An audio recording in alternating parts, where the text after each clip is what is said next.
Et bonjour à toutes et à tous et bienvenue pour cette troisième partie du quatrième jour de qualification qui se passe à la règle du jeu dans la boutique de Ken.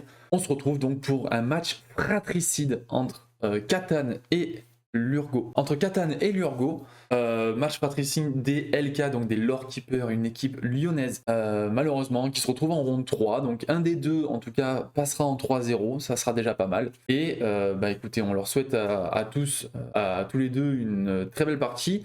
Je vois le temps que la partie va durer, je peux vous assurer qu'à mon avis, ça va être serré. Allez, je vous laisse. En attendant, n'oubliez pas de mettre un petit pouce pour me dire que vous avez liké la vidéo et à vous abonner. N'oubliez pas de vous abonner.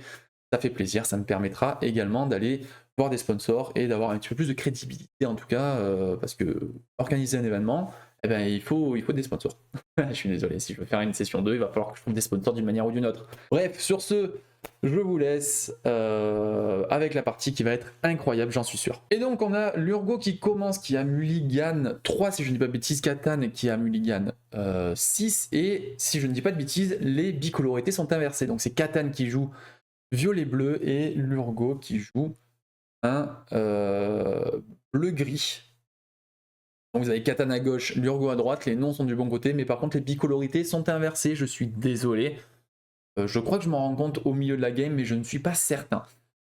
Donc T1 en angle, T2 on rampe avec le bleu-gris de Lurgo et Catan qui joue son Basile T1. Bon. On va peut-être aller chercher une rampe, je sais pas si on a la rampe du côté de Catan en étant deuxième joueur, si on n'a pas la rampe ça va devenir compliqué. On ne sait pas quoi en créer encore en tout cas, et ça dit que ça va être très compliqué. En effet, on n'a pas de rampe et on est obligé d'en créer une belle. Alors belle, je sais pas si elle est vraiment si forte dans le match-up, hein. En tout cas c'est toujours dérangeant de devoir faire un T2 où on n'a pas de rampe à vide comme celui-ci, surtout quand en face, sur le play, on arrive à avoir notre rampe plus la double rampe de la Cendrillon. Malheureusement, on a ancré une Vaiana, mais bon, est-ce que c'est si problématique à ce moment-là? Je n'en suis pas certain. Je pense qu'on a d'autres problématiques et on a ancré un Dumbo pour jouer un chat du Cheshire. Excusez-moi, j'étais en train de complètement bugger. On a ancré donc le chat du Cheshire. On a ancré un Dumbo pour jouer un chat, donc on a quand même un T3. C'est moins catastrophique que ce à quoi on s'attendait, mais ça reste catastrophique, soyons honnêtes. Et en plus de ça, on avait une autre Vaiana. Oh là là, le foudroyant directement sur le chat. Je suis pas certain que cette première partie dure très très longtemps. Effet de Cendrillon également sur le fait de jouer une Vaiana. Avec une Cendrillon en jeu, évidemment, on va avoir cet effet intéressant. Pour 4 génies, on a déjà ancré 2 Dumbo. Je sais pas comment Catan va s'en sortir, mais écoutez, il va faire ce qu'il peut en tout cas. On va espérer que. Il doit espérer que Lurgo, lui, ne pioche pas les cartes dont il a besoin. On est à 6. On est à 6 d'encre. 7 d'encre, excusez-moi. On est à 7 d'encre. On peut faire un génie. La fatigue. On va quand même ancrer une Kida. Pourquoi pas. On peut faire un Hades. Pas du tout. On va aller poser une Dame Gertrude. Dame Gertrude, hein, donc une bicolorité bleu-gris. Si je ne dis pas de bêtises, c'est une 2-7 rempart bodyguard, donc c'est assez incroyable, et c'est un soutien également. Un allié, hein, si jamais vous voulez faire un deck allié, sachez que c'est un allié. On va positionner son Hades pour 5 et cibler la Gertrude. Non, la Vaiana finalement. Cibler la Vaiana finalement. Et on va faire piocher, hein, on va faire piocher l'adversaire. De toute manière, on n'a pas grand chose pour aller trade. Cette Gertrude actuellement, on pourrait aller lui mettre 4 dégâts en portant l'aventure avec le Basile. Est-ce que c'est vraiment quelque chose qu'on a envie de faire? Certains mettre 4 dégâts sur une Gertrude, c'est pas idéal, et en même temps, est-ce qu'on a vraiment le choix? J'en suis pas certain. Je pense qu'on va être dans l'obligation de faire ces 4 dégâts. Et ça se ressent que là c'est une difficulté pour Catan de faire ses choix là. Partir à l'aventure seulement avec le génie, de laisser le temps de ne pas avoir à trade. Peut-être que si on a une Elsa au prochain tour, on arrivera à faire des miracles. Peut-être que si on arrive à avoir un chat, on peut faire des miracles également. En boostant Hades, en déplaçant les dégâts qu'il va prendre, on peut peut-être réussir à faire quelque chose. Ça ferait 5 plus 2, 7, ça devrait être suffisant pour aller récupérer, mais c'est à peu près la seule chose qu'on pourra faire du tour, et ça c'est assez catastrophique. Ou alors on a une autre manière de gérer la chose. Oh, le Vincenzo qui va mettre 3 dégâts sur ce Basile, aïe aïe aïe aïe aïe. Là, ça c'est compliqué. Ouais, évidemment, on va partir. Oh non, on va faire un Beyond the Horizon. Défausser la main adverse, piocher 3 cartes. Ah. Défausser les mains des personnages ciblés par la personne qui joue la chanson. Vous pouvez le faire ou ne pas le faire sur l'adversaire. Voilà. Puis vous remplissez votre main jusqu'à 3 cartes. Enfin, toutes les personnes ciblées remplissent leur main jusqu'à 3 cartes. On joue une Mulan, donc on pioche une carte, on défausse. Pas de carte ancrable depuis la défausse, donc on va pas ancrer avec cette Vaiana depuis la défausse. Dommage, mais c'est pas très grave. Effet de Cendrillon, étant donné qu'on a joué une Mulan qui est princesse. On n'oublie évidemment pas hein, cette Mulan princesse. On a 5 d'encre. Et là le tour va être compliqué pour Catan. Je vois pas très bien à quel moment il va pouvoir s'en sortir. Into the Unknown. Donc dans un autre monde, non pas du tout, on va incliner avec Fraîche Neige et chanter avec le génie. Est-ce qu'on a une autre manière de faire quoi que ce soit intéressante? Est-ce qu'on va les mettre 3 dégâts à cette Gertrude? Il y a un moment, il va falloir lui faire quelque chose à cette Gertrude. Hein. Ah, on va chanter Let It Go sur Vaiana. Ok.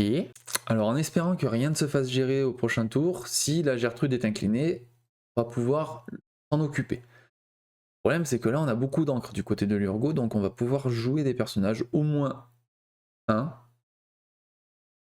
Pour 6, un Goliath. Pour 4, ah non, oui bon, pour 4 on va jouer un foudroyant. Incliner tout le reste. Ah, je sais pas si j'aurais visé le foudroyant moi à ce moment-là. C'est marrant, hein.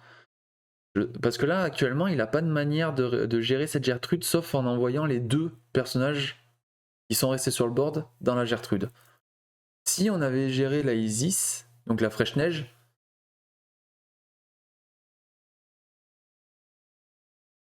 il y avait un monde où en fait on pouvait pas se gérer cette Gertrude. Hein. Donc je sais pas. Je pense que j'aurais peut-être laissé le génie. Ça fait peut-être un point de l'or, mais on est devant au lore. On est devant au board. Je suis intéressé d'avoir la réflexion de Murgo. Je la comprends, hein. Waouh, double ADS. Ok. On a bien pioché. On a très bien pioché sur ce Goliath. Ah, ça fait plaisir. Hein. Ça fait plaisir quand ça sort comme ça. Pour 2, on va se faire un voguer, aller se trouver des petites cartes intéressantes, peut-être aller jouer double Elsa ancré, puis on va ancrer un Hades avec un libéré délivré. On prend pas le board malheureusement. Va falloir qu'on trouve des solutions pour Catan. Va falloir aller chercher des Hades. Va falloir que ce combat de board il se fasse. Oh le Ratigan. Oh. Ouais, c'est pas facile. Hein. J'aimerais pas être à la place de Catan, je vous le dis. Ratigan fait clochette. Angèle qui est ancré. Et là, ouais, non, là, il n'y avait aucun moyen de revenir. C'était trop compliqué. C'était vraiment trop compliqué. Le board n'a jamais été pris pour Catan. C'était vraiment très difficile. Le fait de ne pas avoir sa rampe et le fait de ne pas pouvoir revenir derrière sur cette rampe-là, ça a rendu le match-up un petit peu injouable pour Catan. Et maintenant, c'est au tour de Catan de commencer. Il a mulligan de cartes. Lurgo, lui, en a mulligan 4. Il est deuxième joueur et il va pouvoir commencer Catan avec son petit Basile T1. On ancre un vogué du côté de Lurgo. On est en train de dire à l'adversaire, j'ai déjà ma rampe. Parce que ça m'étonnerait que ça soit la seule ancrable qu'il ait de sa main. On va ancrer donc ce chat, le chat qui est pas forcément très important dans ce match-up là. Il peut faire des miracles, mais pas sûr que ce soit là où le chat va briller le plus par l'aventure avec son petit Basile, étant donné qu'il n'y a pas de personnage en face. Le vogué T2, la rampe est là. Pour les 2 joueurs, on va avoir un match. Lurgo qui sait pas trop quoi ancrer encore, on va devoir ancrer un deuxième Goliath. Et là, qu'est-ce qu'on fait pour Catan? Il n'y a toujours pas de board hein, du côté du Lurgo, donc on n'a pas tant peur. Je pense que poser un body, peu importe le body, un Yago, ça serait pas si mal en vérité, parce que là, le Yago, il va mettre du temps à être géré. Un génie, c'est très bien également, hein, soyons honnêtes. Il n'y a pas de raison que ça soit pas bon. Le Yago, il aurait pu permettre d'aller faire un trade intéressant au tour suivant, mais s'il a une Elsa, ça sera suffisant parce que le prochain tour, normalement, c'est une Cendrillon. J'ai bien dit normalement parce que ça peut arriver que l'on ne l'ait pas. Bon, pour 4, c'est une Angèle, du coup, ça veut dire qu'on n'a pas Cendrillon. Est-ce qu'on va défausser une carte pour aller taper ce Basile? Ça serait ce qu'il faut faire, je pense. Et on va défausser donc un typo pour aller récupérer ce Basile. C'est très bien parce que là, du coup, sur une Elsa, ça veut dire qu'il doit ancrer, jouer une Elsa et mettre les 2 personnages dans la Angèle pour gérer cette Angèle. Et c'est pas forcément ce qu'on a envie de faire avec bleu-violet à ce moment-là, mais écoutez, il a pas le choix en fait. Il a juste pas le choix, j'espère pour lui qu'il va avoir un chat dans sa main pour pouvoir protéger ses personnages, parce que là, ça risque d'être un petit peu plus compliqué. En attendant, il a le board, il est en train de contrôler sa partie très convenablement, et bah écoutez, il est en train de faire sa vie tranquillement. Eureka, c'est pas le meilleur T5 non plus. C'est un ward, hein, ça lui permettra dans tous les cas de ne pas déplacer les dégâts s'il a un chat. Je pense que c'est pas une mauvaise carte. Ça aurait pu être pire. Il avait un chat, voilà, il avait son chat de toute manière, donc il se trouve que bah, dans tous les cas, il aurait pu décaler ses dégâts s'il avait eu autre chose. Il aurait même pu faire son effet de manuel. Désolé pour la caméra, je l'avais pas bloqué sur cette édition. Ne vous en faites pas, sur le jour 2, j'y ai pensé. Peut-être pas sur la première partie, mais en tout cas sur le jour 2, j'ai pensé à bloquer la caméra pour éviter qu'il y ait des ajustements automatiques à faire.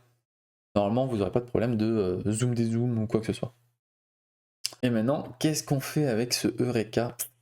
Là, ça va être un petit peu plus difficile. Quoi à faire ne sont pas si simples, hein. Quand on n'a pas Cendrillon into Vaiana pour ancrer, un peu plus compliqué. Un pat, peut-être qu'un pat serait intéressant, et encore, c'est même pas dit.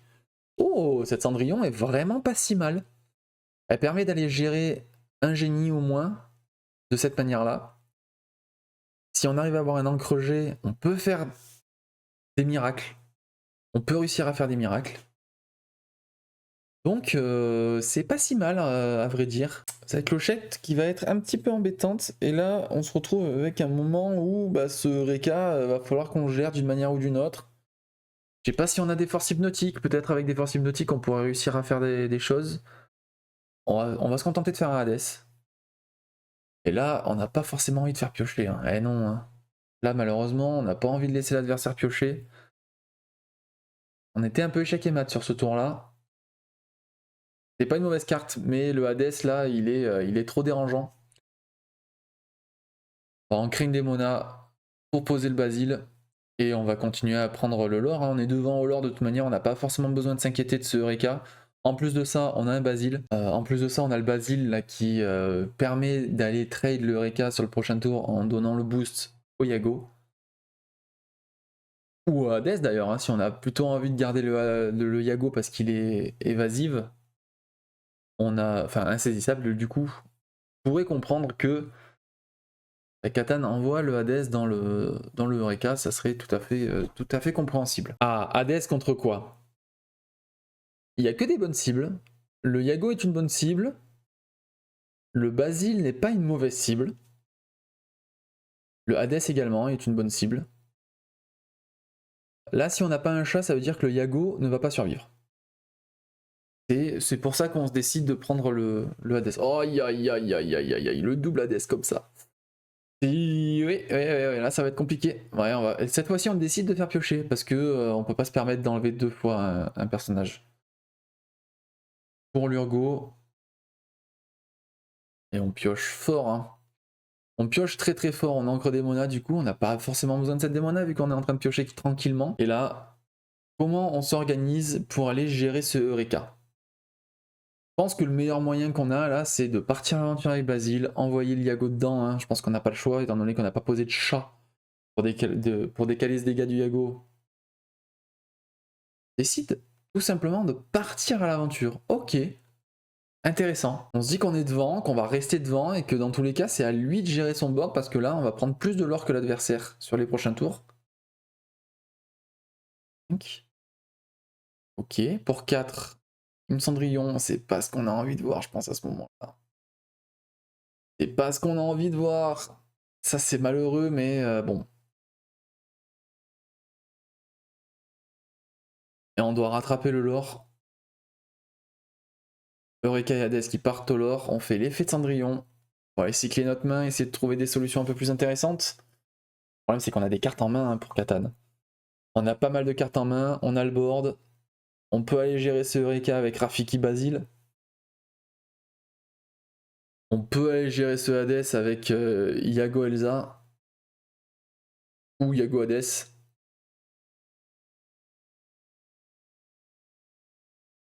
Ah non, on a même fait un Into the Unknown, excusez-moi, dans un autre monde hein, sur le Hades, histoire de pas perdre de board. Encore plus facile. Ouais, là, l'Urgo qui va être en difficulté. Ouais. Si on arrive à trouver rampe T4, T5 pour Catan, ça peut être vraiment difficile, hein, je pense, pour l'Urgo de s'en sortir.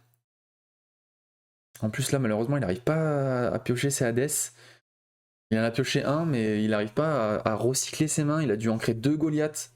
Les Goliaths qui sont importants hein, pour lui, parce que c'est ce qui lui permet de se relancer après son T6, T7. Là où il a plus trop de cartes. En plus, généralement, s'il joue des Angels, il va avoir tendance à vider un peu plus sa main encore. Donc, c'est pas idéal. Et là, on est en train de prendre le large. On a reposé un Iago en plus, parce que pourquoi pas hein. Iago qui est une excellente carte. Très très difficile à gérer. 5 sur le board. On n'a pas encore l'étal. Mais c'est comme si. Hein. Là, c'est comme si. On va faire l'effet de Kida parce que de toute façon, on n'est pas à un point de l'or près. On préfère avoir une solution sur la prochaine carte. Un Goliath, pourquoi pas. Un tour, on prend 2 cartes. Bon bah là, je pense qu'on va tout simplement partir à l'aventure. Avec tout. Et poser sa main. Je vois difficilement ce qu'on pourrait faire d'autre. Pour Catan, on a envie de se casser la tête plus que ça, je pense pas. Hein. On va créer Elsa, jouer des Mona. S'incliner. Toucher 3 cartes. Oh là là, en plus on a récupéré un Into the Unknown de Goliath qui va partir très rapidement en encre.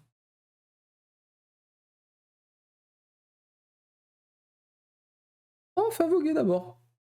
Oh bah pour... Bah... Marrant ça. En vérité, je pense que s'il faisait Into the Unknown sur Goliath, il partait à l'aventure avec tout, c'était gagné. Il était à 19, il y avait du board, je vois pas à quel moment ça revenait. Basile. Il a déjà ancré la Elsa, hein, ce tour-là. Ah non, il a fait un voguer. Excusez-moi, il a fait un voguer. Il a ancré son Into the Unknown. Il va chanter Let It Go. Prendre 2, 3. Il a chanté avec Hades. Ok. Il a chanté avec Hades, il passe à 17, il a l'étal. Je vois pas à quel moment il peut revenir, mais il a l'étal plus même. Hein. Honnêtement, bon, le dernier tour, je pense que c'était gagné dans tous les cas. Je sais pas si. En fait, c'était un très bon tour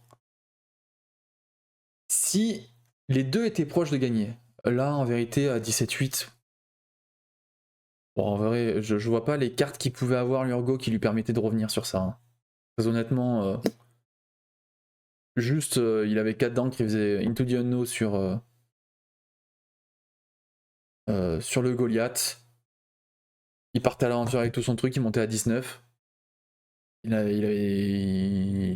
avait 5 personnages qui devaient être gérés, je vois pas très bien comment ça aurait pu être géré. Mais bon. Comme je dis, hein, je ne suis pas joueur à ce moment-là. Il y a peut-être un monde où, s'il trouve, je sais pas, si sur les cartes qu'il avait en main, il avait foudroyant, enfin double foudroyant, ou double action, peu importe. Foudroyant ou... il lui en fallait 3 pour gérer les 3 Yago.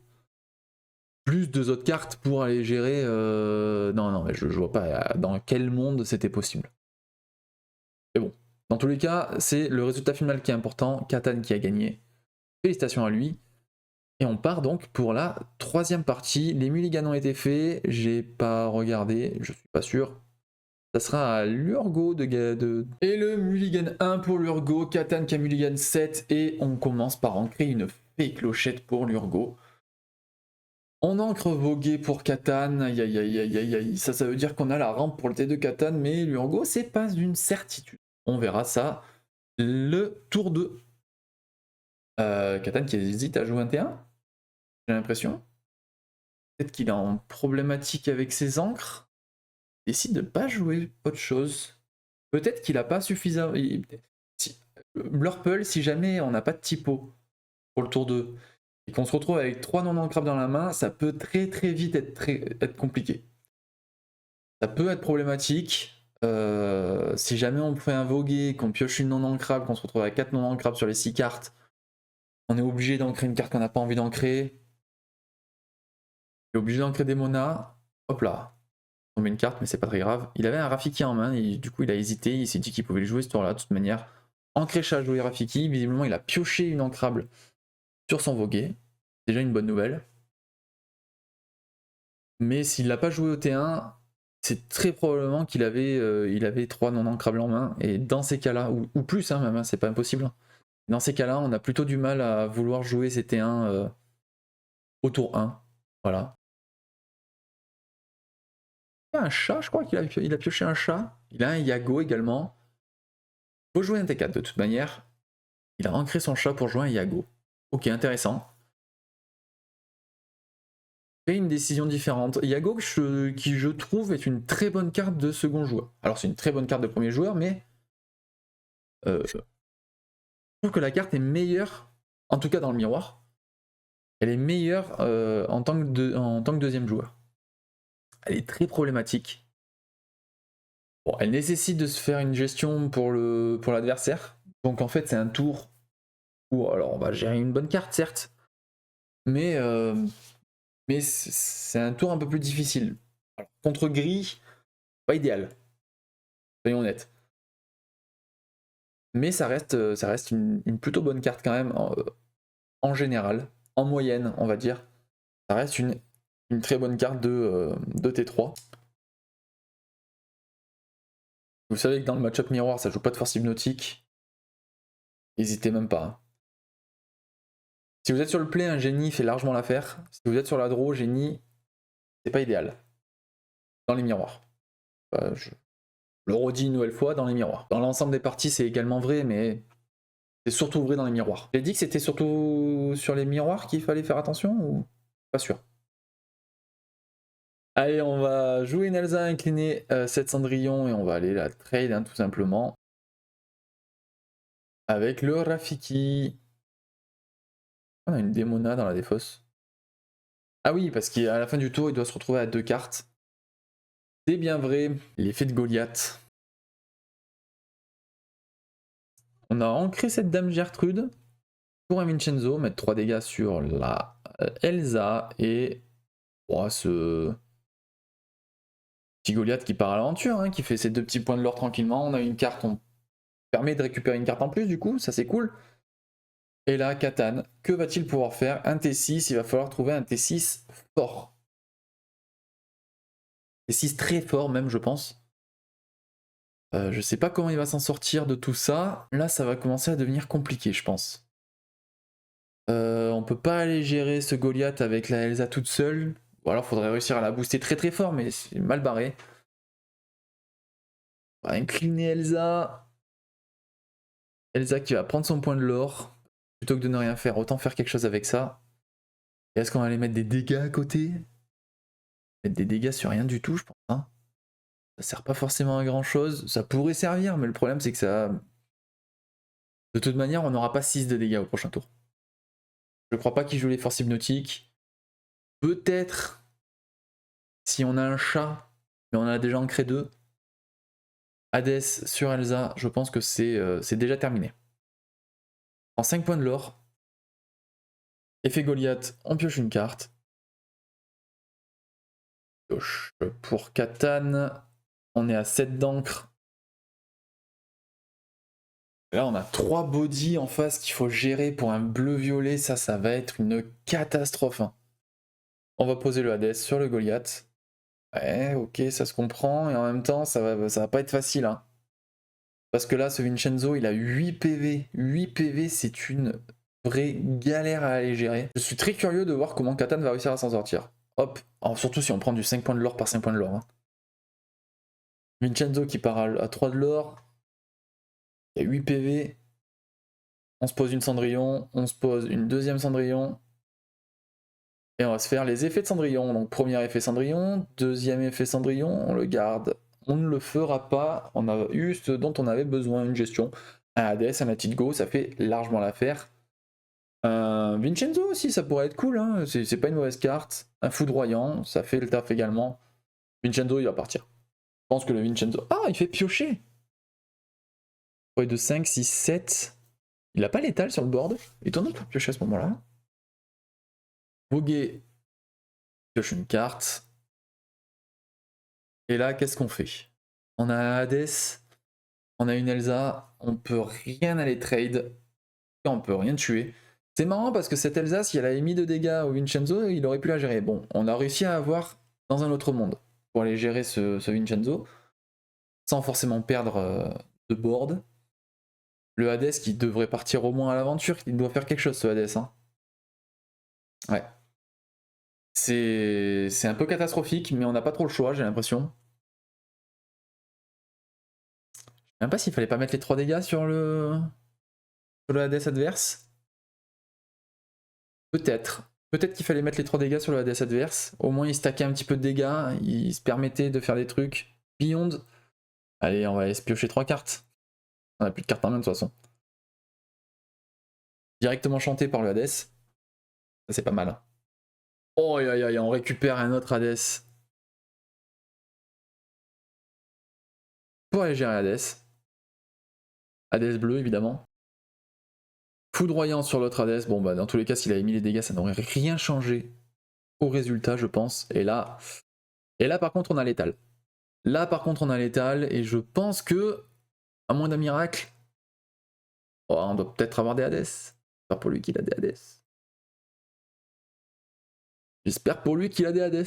Hades, Let It Go, de la pioche, quelque chose. Il va falloir faire quelque chose. On fait ça, on met des dégâts, on booste le chat. On finit. Hades. Oui, si, on est obligé de faire ça. Ah, il décale que 1. Ok, il a décalé que 1. Ça se comprend aussi parce qu'on veut garder un petit peu de dégâts pour pouvoir déplacer au prochain tour. Je sais pas si ça changera grand chose, hein, très honnêtement.